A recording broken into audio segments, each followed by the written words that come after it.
What's the good word, Judge? Welcome to New York Jets Syndicate channel. It's your boy DKB here. The news broke probably a couple hours ago, right? DeAndre Hopkins released by the Cardinals. He's up for grabs. I think the New York Jets have one of the top 8 best chances to land him. With that said, I don't think it's a smart move for the New York Jets to try to pursue DeAndre Hopkins for a few different reasons. Now, before we even dive into those, this goes without saying, but we'll dive into it before I get slaughtered in the comments. DeAndre Hopkins is still a number 1 wide receiver in the NFL. He's been arguably no less than top 3, top 5 in the NFL for years. And this is after putting up multiple, and if I'm remembering correctly off the top of my head, 100 catch seasons, and I think something like 1,400 yards, somewhere in that range on average. You're talking about a guy with the physical profile to go out there and dominate, high catches balls, yards after catch master, can attack the deep part of the field with the speed that he has, and ultimately the hands. The man almost has super glue on his gloves. I'd have to check them every game because I see him come away with some ridiculous grabs, and it's not just the fancy one-handed stuff. You see him go out there, utilize both hands, use the form that people get taught since, pre-K, 5th, 6th grade, 5th or 6th year old when people are playing, pee-wee football. So he's a guy I can get very excited about, and obviously he would immediately come in and essentially have an Aaron Rodgers-like effect in the wide receiver room. Now, with that said, the few reasons why I think it wouldn't be smart to pursue him: one, we're still dealing with the Quinnen Williams contract discussion. I think at this point in time, we've added enough pivotal pieces to our roster that we need to focus on our own players, secure Quinnen Williams' future with this team, get the elephant out of the room, allow people to kind of take that breath that they're forgetting that they haven't taken yet by locking down your pivotal piece. Secondly, this reminds me of shades of like the, and I want to say it was like the 2009 or maybe 2011 Eagles team where they went out and they signed all of these players to kind of build around Nnamdi Asomugha. And I don't even remember who their quarterback was at that point.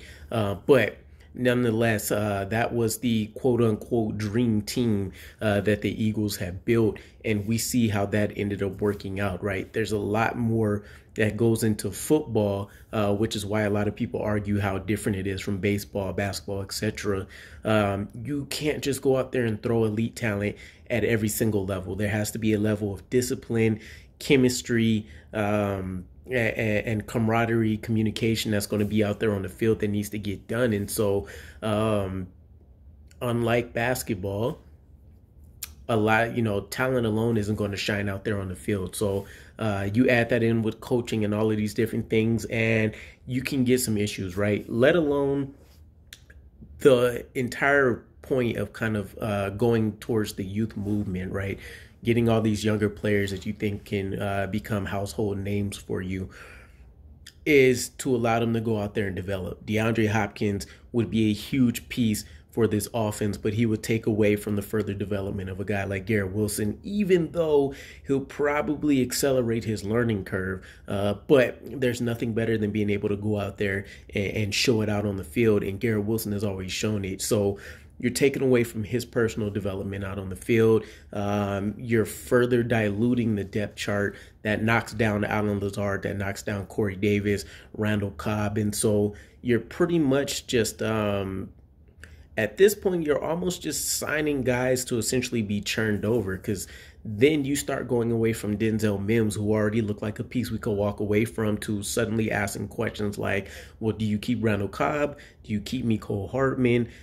Some of these harder questions that'll come up that aren't necessary for the New York Jets. Also, with a team that's built to be a run-centric offense, there's not going to be as many targets that are going to be floated out there anyways. And so do you go away from the run game to focus on the passing attack?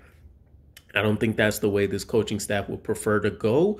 But if we did, it wouldn't be the worst thing in the world. All I'm saying is you want to consider what the offense is trying to do and what we're built for versus what we may be trying to force into this offense. And I think with DeAndre Hopkins, you'd have to go pass heavy a little bit to kind of satisfy what Garrett Wilson is going to want to accomplish, what DeAndre Hopkins is going to want to do. And yeah, a lot of people say winning will solve all of that, but that's not the case.